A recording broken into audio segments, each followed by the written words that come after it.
پشتی کل 12 و هیوی هلبجارتنین پارلمان عراق پریو چون و انجام دستپیکت نافبنگهن دنگدان دا دیار بوین پرانیا لایان سیاسی ناراضی بناخول سر انجامان دیار کن. سرارای و چند کلاین سیاسی انجام هلبجارتنان رد دکن چندین سکالا و گازندجی گهاندین کمیسیون هلبجارتنان. ود نهاد چاواره برسوانش کمیسیون هلبجارتنان کن که چه پنگاف همبر داخازین وان لایانان گریته بر. همین ریکادی نبر کو اف انجامه یان بین هلوشاندن یان جی بین دوباره کردن. دیف شانت خو ام یت برابون او ام هر چهار حزب سرکی بلکو افروکا امید بین شش حزب کردستانی ما بیان نامه که داری خستی ما شکیات یا کری و ام بردوام دیف چونه.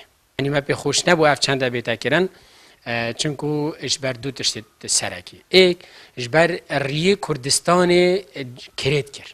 یاد جی اوه نسبت نافخویا کردستان یعنی امیوم حالات یعنی ام ببینه ایک کرد همی ببینه ایک دنگ ایک سانگ ایک قوت ایک آخفتن اوه شنی ایک هند کن اف دست حالات هر دو حزبت سرکی ایک هند کن کو پتر مجیک وکن و ام نگهینگی.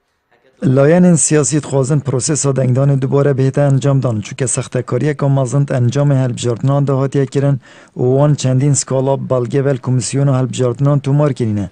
لو ما اوت خوازن کمیسیون بلاینیا خوب سلمینیت و وکولین کاراس و دروز بوان بلگیان بکد.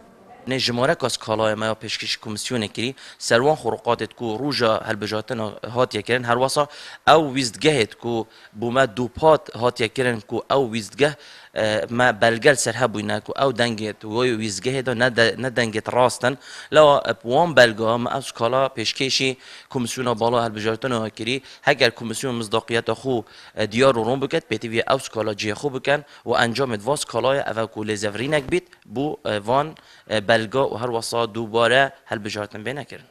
خوبه کشانش پروسس سیاسی العراق بجارده که وکیلیه برانبر لاین سیاسی که دمکی دا اگر حول وانش بو وگراندنا دنگین جماوری وان به انجام بون دبید بایکوتا پروسس سیاسی بکن.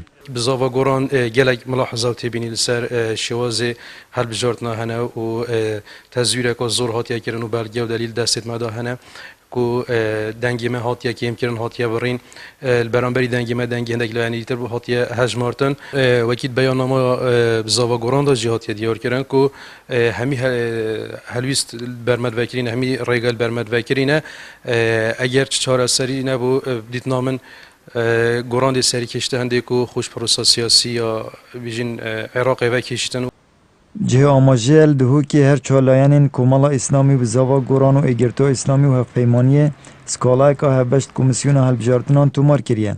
گلوه چنده که زوربه یالایان سیاسی انجام هلبجارتنان رد دکن و دخواست دوباره که ناو پروسس الهرم کردستانت کن. آمد بریفکانی، کانال آسمانی پیام، دهوک.